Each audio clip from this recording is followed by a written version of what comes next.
মন্তেশ্বর ব্লকের পিপলন গ্রামের পিপলন রামকৃষ্ণ সংঘের পরিচালনায় পিপলন খেলার মাঠে হুগলির পান্ডুয়ার মিলন সংঘ, কলিকাতার ফুটবল একাদশ, কুরমুন মেরিনস ক্লাব, মেমারির বেগুর মিলন সংঘ, দেবীপুর কোচিং সেন্টার, মধ্যমগ্রাম কালীমাতা সংঘ সহ জেলা ও জেলার বাইরের বিভিন্ন প্রান্তের 15টি দল নিয়ে 8ই জানুয়ারি থেকে শুরু হওয়া প্রায় এক মাস ব্যাপী একটি নকআউট ফুটবল প্রতিযোগিতা খেলা অনুষ্ঠিত হয়।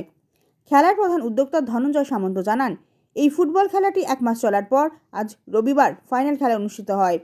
এই বছর এই মাঠের খেলা 54তম বছরে পদার্পণ করল। এই নকআউট ফুটবল প্রতিযোগিতার ফাইনাল খেলায় মুখোমুখি হয় কলকাতার চান্দনী স্পোর্টিং ক্লাব বনাম মন্তেশ্বর ব্লকের বামুনিয়া বিবেকানন্দ ক্লাব। এই খেলায় নির্ধারিত সময়ের প্রথমার্ধে খেলায় কোনো দলই গোল করতে পারেনি। খেলার দ্বিতীয়ার্ধে বামুনিয়া বিবেকানন্দ ক্লাব কলকাতার চান্দনী স্পোর্টিং ক্লাবের বিরুদ্ধে 3 গোল করে। বামুনিয়া 3টি গোল দেয় কলকাতার চান্দনী স্পোর্টিং ক্লাবকে। খেলায় 3-0 গোলে কলকাতার চান্দনী স্পোর্টিং ক্লাবকে হারিয়ে বামুনিয়া বিবেকানন্দ ক্লাব জয়ী হয়ে চ্যাম্পিয়ন হয় বামুনিয়া বিবেকানন্দ ক্লাব। খেলার ম্যান অফ দ্য ম্যাচ হয় চ্যাম্পিয়ন বামুনিয়া দলের প্রীতম মণ্ডল। ম্যান অফ দ্য সিরিজ হয় চ্যাম্পিয়ন বামুনিয়া দলের রাকেশ মাঝি। এই খেলার মাঠে উপস্থিত ছিলেন চলচ্চিত্র অভিনেতা কৌশিক ব্যানার্জি, রাজ্য সরকারের প্রাক্তন জয়েন্ট সেক্রেটারি জয়ন্ত কুমার আইকত, ভারতীয় জাতীয় দলের প্রাক্তন অধিনায়ক শিশির ঘোষ, ভারতীয় জাতীয় দলের প্রাক্তন খেলোয়াড় সুবীর ঘোষ, মন্তেশ্বর গৌরমোহন রায় কলেজের অধ্যক্ষ বসন্ত খামরুই, মালডাঙ্গা রাজেন্দ্র স্মৃতি উচ্চ বিদ্যালয়ের প্রধান শিক্ষক শুভাশিস পাত্র সহ এলাকার বিশিষ্ট শিক্ষক সহ এলাকার বিশিষ্ট জনেরা। খেলা শুরু হওয়ার আগে মন্তেশ্বর ব্লক এলাকার ভারতীয় প্রাক্তন জওয়ানদের দ্বারা বাজনা সহকারে জাতীয় পতাকা নিয়ে গোটা খেলার মাঠ পরিক্রমা করা হয়। খেলার মাঠে পায়রা উড়িয়ে ফাইনাল খেলা শুরু করেন প্রাক্তন রাজ্যের জয়েন্ট সেক্রেটারি জয়ন্ত কুমার আইকত।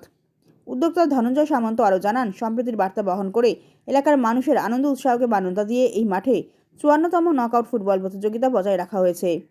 খেলার মাঠে খেলা দেখা দর্শক হয়েছিল মহিলা সহ কয়েক হাজার। এই খেলা এলাকায় একটি উৎসবের চেহারা নিয়েছিল। খেলার প্রধান উদ্যোক্তা ধনঞ্জয় সামন্ত ও চলচ্চিত্র অভিনেতা কৌশিক ব্যানার্জি এবং রাজ্যের প্রাক্তন জয়েন্ট সেক্রেটারি জয়ন্ত কুমার আইকত আমাদের কি জানালেন দেখুন। আমি বহু দূর থেকে এসেছি, কলকাতা থেকে।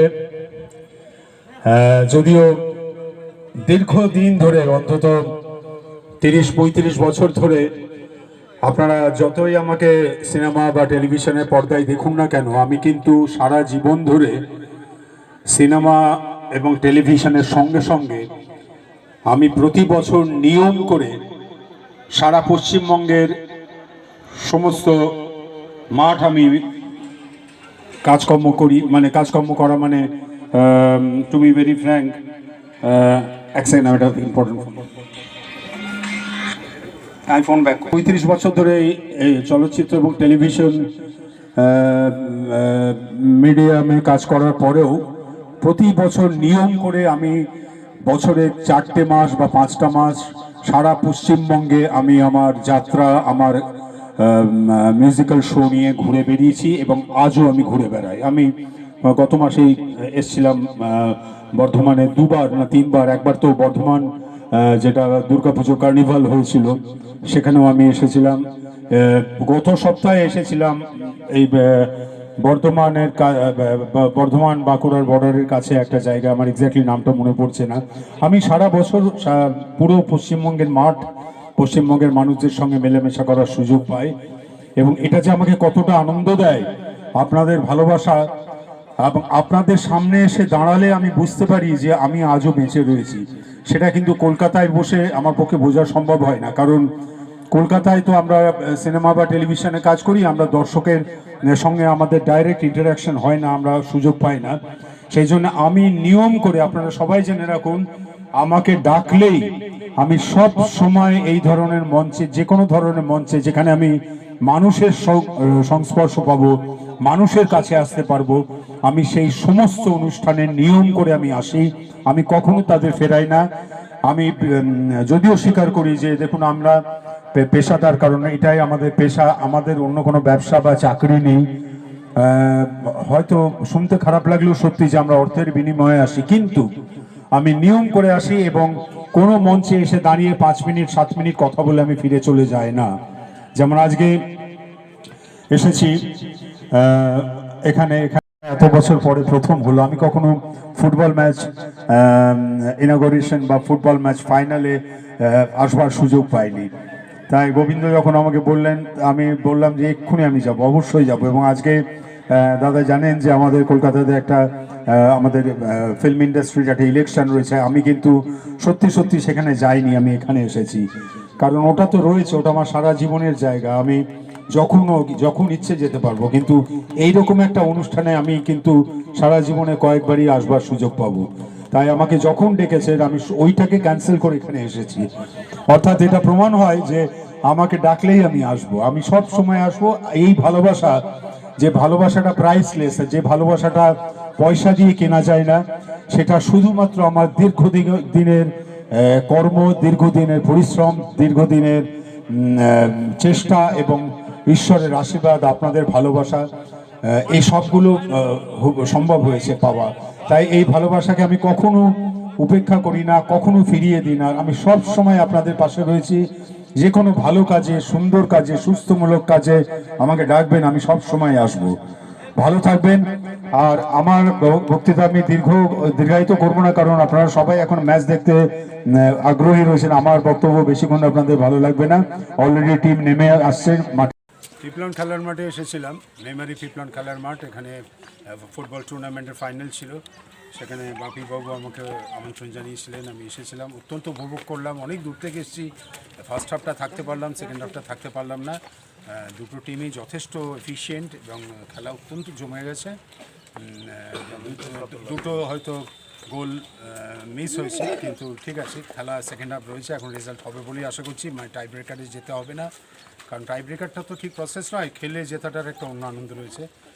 দুই দলের প্লেয়ারকে আমার শুভেচ্ছা, ভালো হোক সবার। আর এত সুন্দর পরিবেশ, এত বড় একটা আয়োজন, ইটস এ হিউজ অ্যারেঞ্জমেন্ট। কিরাম মানে উৎসাহ মানুষের দেখলেন? সাংঘাতিক উৎসাহ দেখলাম তো, মাঠ ভর্তি লোক। মানে বসার যে জায়গাটা এরা করেছিলেন, পুরো মাঠ ঘিরে পুরোটা প্যাকড হয়ে রয়েছে, বাইরে প্রচুর লোক, প্রচুর গাড়ি দাঁড়িয়ে, একটা উৎসব, মানে একটা কার্নিভাল হচ্ছে। এই গ্রাম বাংলায় এসে আপনার কিরম লাগছে? এই গ্রাম বাংলা কেন, এই গ্রাম বাংলায় আমি গত 30 বছর ধরে আছি, নতুন কিছু লাগছে না। সারা পশ্চিমবঙ্গ আমি চষে বেড়াই, আমি সেই দিক দিয়ে পশ্চিমবঙ্গের চাষা বলতে পারেন। আচ্ছা, এই এখানকার মানুষ এবং প্লেয়ারদের কি বার্তা দিয়ে যাচ্ছেন আপনি? আমি বাড়তে দেওয়ার কেউ নই, এরা অত্যন্ত সুন্দর, অত্যন্ত ভালো ব্যবহার করেছেন এবং খুব ডিসিপ্লিন, যেটা অনেক সময় ফুটবল মাঠের একটু অভাব হয়, একটু ডিসিপ্লিনটা ব্রেক করে যায়। কারণ বডি টাচ গেম তো একটা বডি কন্ট্যাক্ট গেম, একটু মানুষ অধৈর্য হয়ে পড়ে। কিন্তু আমি ফার্স্ট হাফটা দেখলাম, অত্যন্ত, যেমন অডিয়েন্স ভদ্র সুন্দর, তেমনি প্লেয়াররা সুন্দর, খেলা জমে গেছে। লেটস ওয়েট ফর পিপলন রামকৃষ্ণ সংঘের মাঠে 54 বছরের প্রতিযোগিতার ফাইনাল আজকে হলো। কোন দলের সঙ্গে কোন দল হলো? কলকাতার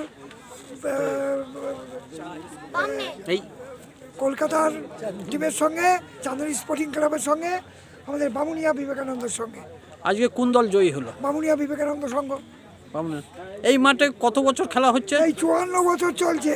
এই মাঠে খেলা দেওয়ার কারণটা কি? এই কারণ হচ্ছে এলাকার শান্তি শৃঙ্খলা বজায় থাকুক, মানুষের ভেতর থেকে কুপমণ্ডলিকতা দূর হয়ে যাক, মানুষের ভেতরে জাতপাতের ভেদাভেদি যে নিয়ে চলছে আজকে দুনিয়া, তার থেকে মুক্ত হোক, এইটাই হচ্ছে উদ্দেশ্য। কে কে উপস্থিত ছিলেন মাঠে? মারাত্মক ব্যাপার, অনেক কেউ ছিলেন, যেমন জয়ন্ত আইকন মহাশয় একজন আইএস ছিলেন, শিশির ঘোষ ভারতবর্ষের সেরা ফুটবলার অন্যতম, এবং তিনি ভারতবর্ষকে রিপ্রেজেন্ট করেছেন, মোহনবাগান খেলেছেন, ইস্টবেঙ্গল খেলেছেন। সুবীর ঘোষ ভারতবর্ষের প্লেয়ার তিনি, এবং অনেক ইস্টবেঙ্গলকে বহুবার রিপ্রেজেন্ট করেছেন, ইন্ডিয়াকে রিপ্রেজেন্ট করেছেন। দেবাশিস গাঙ্গুলি আজকে আসতে পারেনি, এরা আছেন। খেলাটা কবে শুরু হয়েছিল? খেলাটা 1 মাস আগে শুরু হয়েছিল, আর 1 মাসের মধ্যে শেষ হলো। ক দলের খেলা ছিল? 15 দলের খেলা। 15 দলের। খেলার কি কি পুরস্কার ছিল? খেলার 10,000 টাকা প্রাইজ মানি, 5,000 7,000 টাকা ক্যাশ মানি, প্রত্যেককে খেলোয়াড়কে একটা করে ব্যাগ এবং একটা করে জামার ছিট এবং সহ একটা করে ট্রফি দেওয়া হয়েছে। কোন দল পরিচালনা, এই যে কাদের দ্বারা পরিচালিত হলো এই খেলা? রামকৃষ্ণ সংঘের দ্বারা পরিচালিত হয়েছে। আপনার নাম পরিচয়? আমার নাম ধনঞ্জয় সামন্ত। আমি এই রামকৃষ্ণ সংঘকে গোড়া থেকে ভালোবাসি। রামকৃষ্ণ সংঘের সঙ্গে মন্তেশ্বর থেকে জ্যোতির্ময় মণ্ডলের রিপোর্ট, সুন্দর বাংলা নিউজ। সবাই হচ্ছে আমার কর্ণ।